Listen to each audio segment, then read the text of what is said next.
En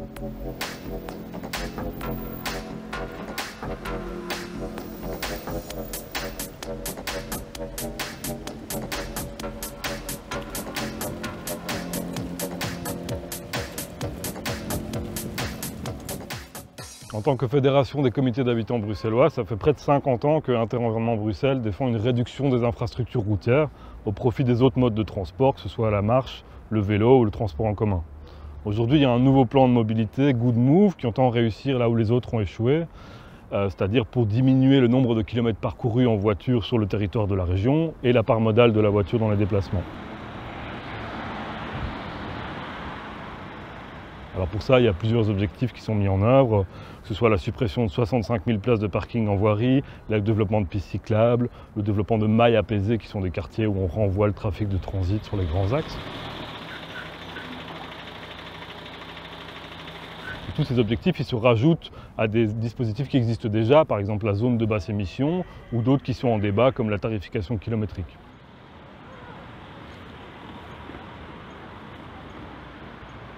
Malgré ce plan Good Move et les précédents, on observe quand même que le nombre de kilomètres parcourus en voiture à Bruxelles continue d'augmenter. Et c'est aussi vrai pour les nafteurs que pour les Bruxellois. Et donc nous, aujourd'hui, on aimerait comprendre quelles sont les raisons qui font qu'on est face à une augmentation des kilomètres parcourus en voiture.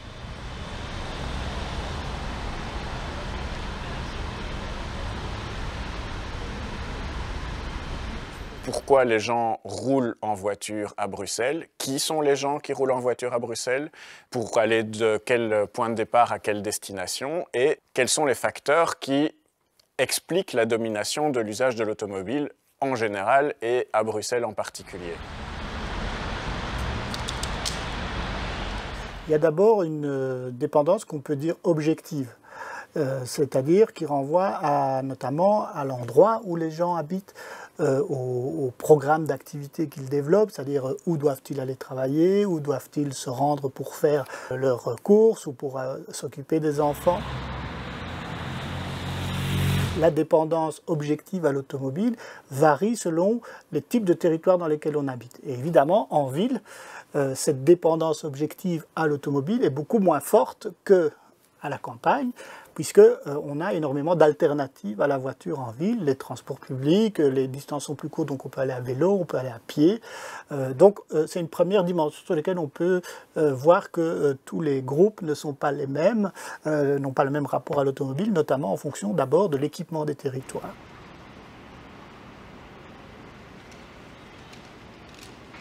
En fait, Bruxelles est une ville qui est bien pourvue en alternative à la voiture. C'est ça qui explique que la part modale de l'automobile est que de 33%, donc la part des déplacements qui sont faits avec une voiture est faible quand on regarde par rapport à la Flandre ou à la Wallonie, où là, elle peut monter jusqu'à 75%.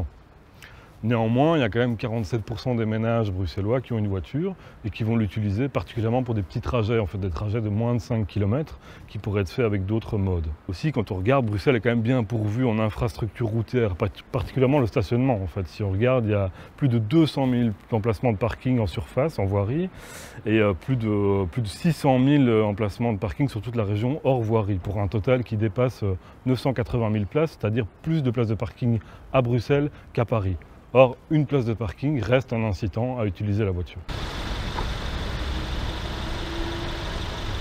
La deuxième dimension, c'est une dépendance qu'on peut appeler subjective, c'est-à-dire la manière dont les gens sont attachés subjectivement, psychologiquement, symboliquement aussi, à la voiture. C'est-à-dire comment est-ce qu'ils imaginent leur mobilité, comment ils se voient en train de se déplacer. Et là, il y a des différences très fortes entre, d'un côté, des groupes qui ne se voient pas du tout vivre sans voiture, pour qui c'est impossible d'imaginer de vivre sans voiture, et puis au contraire, d'autres groupes, et souvent on les retrouve plus en ville aussi, qui justement essayent de se débarrasser, entre guillemets, de la voiture, qui parfois en ont même une image très très négative, et qui en fait développent d'autres moyens de se déplacer. À partir de cette distinction entre dépendance objective et dépendance subjective, on peut en fait construire 4 figures qui combinent en fait ces deux dimensions. Alors la première, c'est la figure de Tina. Tina, c'est There is no alternative. Il n'y a pas d'alternative. Donc ça, c'est l'automobiliste pour qui, à la fois, il habite dans des territoires où il n'y a pas vraiment d'alternative à l'automobile, et en même temps qu'il n'imagine même pas qu'il puisse y en avoir. À l'autre extrême, on a une autre figure qui va s'appeler Théa, et elle, c'est « there are alternatives ». Il y a des alternatives. Et donc, c'est des individus, très souvent c'est des gens qui habitent en ville, en centre-ville, qui sont attachés à la qualité de la vie urbaine, à essayer de réduire leur impact sur leur environnement, et qui, justement, utilisent toutes les alternatives possibles à la voiture. Et puis, entre les deux, il y a deux figures, on pourrait dire, alternatives. Il y a d'une part Blita, blind to alternatives, c'est-à-dire aveugle aux alternatives. C'est-à-dire c'est des gens qui, subjectivement, n'imaginent pas rouler sans voiture, alors qu'ils ont, en fait, plein d'autres possibilités. Donc il y a, notamment en ville, des gens qui ont donc la possibilité de se déplacer autrement qu'en voiture, et qui, en fait, ne l'imaginent pas du tout. Et puis, dernière figure, c'est celle de Tesba. There should be alternatives. Il devrait y avoir des alternatives. Donc c'est des gens qui sont en demande, en fait, de pouvoir se déplacer autrement qu'en voiture, mais qui n'en ont pas l'occasion. Soit parce que le territoire n'est pas équipé, comme ils le souhaitent, soit parce qu'ils ont des programmes d'activité, des choses à faire, qu'ils ne peuvent faire qu'en voiture. Et contrairement à ce que certains veulent bien vouloir dire, il y a effectivement des groupes pour lesquels il n'y a pas beaucoup d'alternatives à la voiture.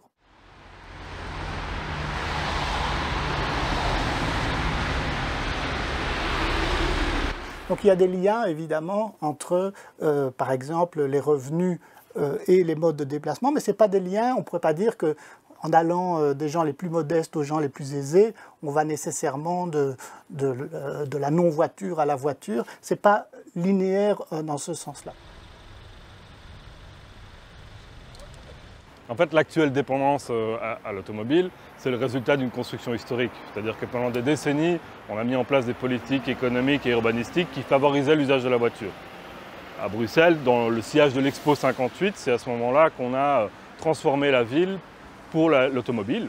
On pourrait dire qu'on a défiguré la ville en construisant des autoroutes urbaines, les tunnels. C'est à ce moment-là qu'on a démantelé une partie du réseau de tram qui gênait l'essor de l'automobile pour le remplacer par du métro souterrain. Et aujourd'hui, qu'on veut revenir en arrière, qu'on veut changer de paradigme, on doit composer avec cet héritage. Et c'est d'autant plus difficile qu'il y a encore des politiques aujourd'hui qui encouragent l'utilisation de la voiture. Ça se marque par plein de politiques qui sont très visibles à Bruxelles et autour, qui sont la facilitation de l'accès à la propriété, notamment en périphérie, la délocalisation des services et des entreprises, en particulier des entreprises industrielles, mais aussi des services commerciaux vers plutôt des parcs en proche périphérie ou des parcs commerciaux, des parcs industriels.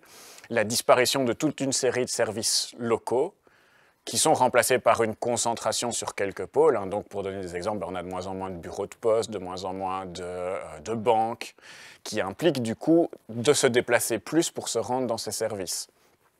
On a toutes les politiques aussi de flexibilisation des heures de travail, des heures d'ouverture, des commerces, etc. qui, pour toutes les travailleuses et tous les travailleurs de ces secteurs, impliquent des déplacements en dehors des heures classiques. On a la politique de non-contrôle du prix de l'immobilier qui fait que, en plus d'une périurbanisation des classes moyennes, on a de plus en plus de populations plus précaires qui sont contraintes de quitter Bruxelles parce qu'elles n'y trouvent plus à se loger dans des conditions décentes. Et à côté de ça, dans le même temps, l'offre alternative en transport public, elle s'est plutôt dégradée. En tout cas, jusqu'à récemment, on était plutôt dans des logiques de fermeture de lignes de chemin de fer, de fermeture de lignes de bus, de réduction des fréquences, de disparition des infrastructures.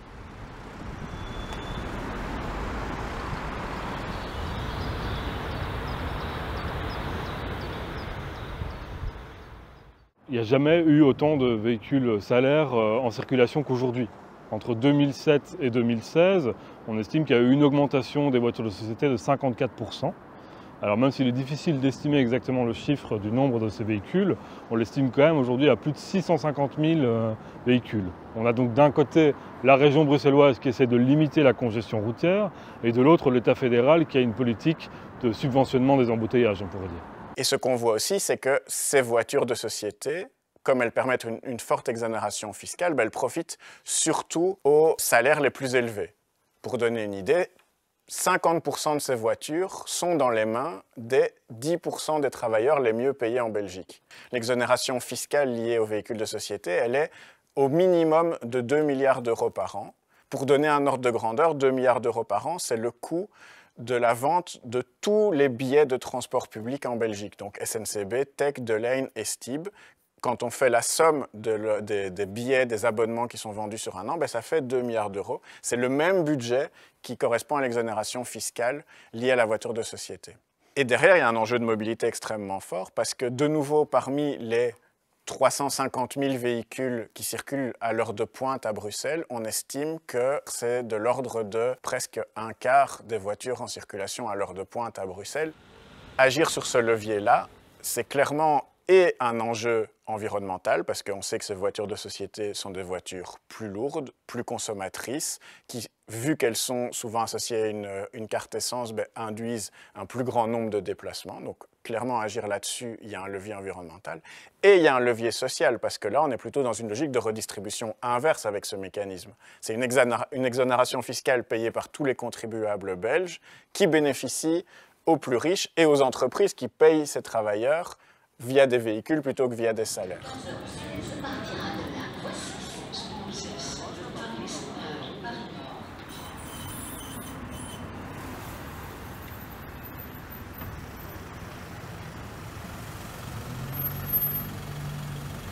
Le mécanisme des voitures de société, c'est l'exemple type d'une politique qui est à la fois pro-voiture et qui a pour effet de renforcer les inégalités. A contrario, ce n'est pas parce qu'une politique vise à diminuer l'usage de la voiture qu'elle sera sans effet sur les inégalités. Aujourd'hui à Bruxelles, pour limiter l'usage de la voiture, il y a deux grandes tendances. La première, c'est de limiter l'espace physique dévolu à la voiture, par exemple en enlevant une bande de circulation ou une bande de stationnement. Et le deuxième, c'est d'augmenter le coût général de l'usage de l'automobile. Le coût pour la collectivité de l'usage massif de l'automobile, en fait, il est sous-évalué. C'est-à-dire que ce que payent réellement les automobilistes ne suffit pas à combler tout ce qu'on paye en termes de pollution, de soins de santé, de congestion routière. D'un autre côté, c'est problématique parce que ça revient à laisser décider au marché qui aura le droit de rouler et qui n'aura plus le droit de rouler. Évidemment, vu ces mesures, si vous avez les moyens financiers de les assumer, vous allez être beaucoup moins impacté. Par exemple, si on prend le stationnement, on voit aujourd'hui qu'il y a de plus en plus de suppression de stationnement en voirie, qui est en général du stationnement peu cher, qui est remplacé par du stationnement, on dirait dans des parkings souterrains, qui lui est payant et plus cher. Si vous avez un garage personnel, par exemple, vous allez être très peu impacté par ces suppressions de stationnement. Au contraire, des gens qui n'ont pas d'autre choix que se garer dans la rue. Et c'est ça le problème, en fait, de laisser le marché décider comment il régule la voiture, c'est que ça crée une polarisation des différentes réalités sociales et ça crée un sentiment d'injustice. C'est-à-dire que les politiques environnementales, plutôt que d'être perçues comme finalement un bien à long terme pour la collectivité, sont perçues comme une restriction des libertés, une charge financière à court terme. Et ça crée une colère qui est malheureusement récupérée par des groupes qui promeuvent un usage immodéré de l'automobile.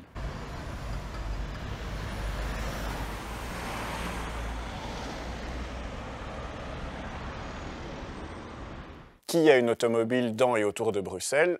Ben, c'est plutôt les gens plus riches. Et effectivement, quand on regarde la corrélation entre les revenus et le taux de motorisation, elle est assez claire.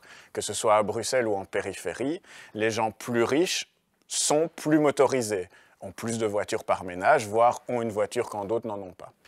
Et à l'inverse, les gens qui sont touchés par les nuisances automobiles sont plutôt plus touchés quand ils appartiennent aux classes populaires parce qu'ils habitent dans des logements moins bien isolés et donc plus soumis aux nuisances sonores, à la pollution, même atmosphérique liée à la voiture, parce qu'ils habitent dans des quartiers urbains denses qui eux-mêmes sont plus soumis à la pollution automobile, parce qu'ils occupent des postes de travail qui sont aussi plus exposés à la pollution, c'est des postes qui amènent à être plus souvent en voirie, etc. Et donc on pourrait se dire, ouais, ok, bon, on n'a pas pris en compte les aspects sociaux quand on a pris les mesures, mais de fait, on répond à une problématique qui elle-même crée des inégalités. La mobilité routière, la dépendance à la voiture, elle-même nuit plus aux classes populaires qu'aux classes les plus riches. Mais ce n'est pas en prenant des mesures antisociales qu'on répond à cette problématique, et ce n'est pas en ne se posant pas la question des impacts sociaux qu'on répond à cette problématique, parce que derrière se pose la question de qui parmi ces gens-là peut vraiment se passer d'une voiture? Et là, paradoxalement, probablement que parmi les classes populaires, celles qui sont motorisées auront plus de mal à se passer d'une voiture que les classes supérieures qui elles-mêmes seraient également motorisées.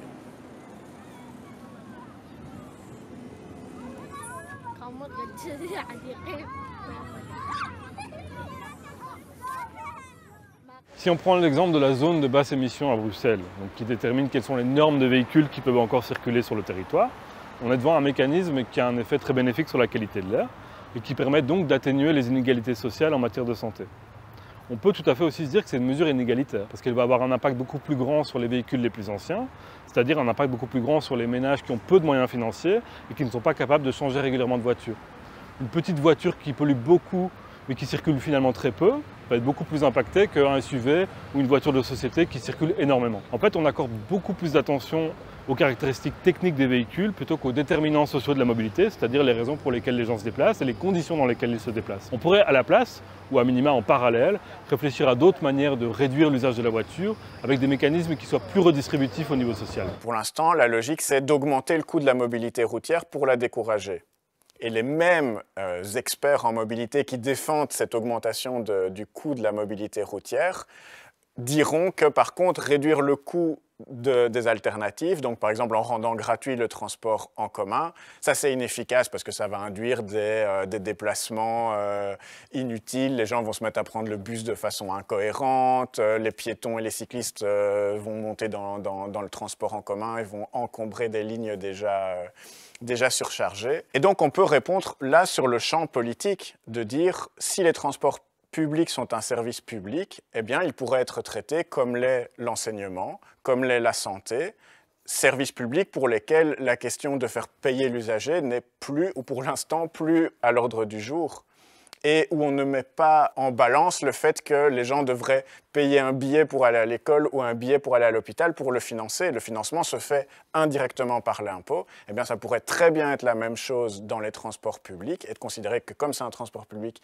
il doit être accessible à tous, que vu la composante sociale des gens qui utilisent le transport public, en plus, ça a plutôt un mécanisme redistributif parce qu'on retrouve dans les transports publics plutôt des gens qui appartiennent aux classes populaires et aux classes moyennes inférieures. Et donc, si on veut qu'effectivement les plus riches contribuent au financement des transports publics, ben, ça marchera mieux via l'impôt que par une billettique, quelles que soient les modalités sociales qui sont adaptées, parce que simplement les plus riches, pour l'instant, n'utilisent pas les transports publics ou très peu. Et donc, là aussi, on pourrait avoir un levier qui serait de prendre le contre-pied et de dire, ben, remettons en cause le dispositif des voitures de société, par exemple, et utilisons cette non-exonération fiscale pour refinancer les transports publics et en réduire drastiquement les tarifs.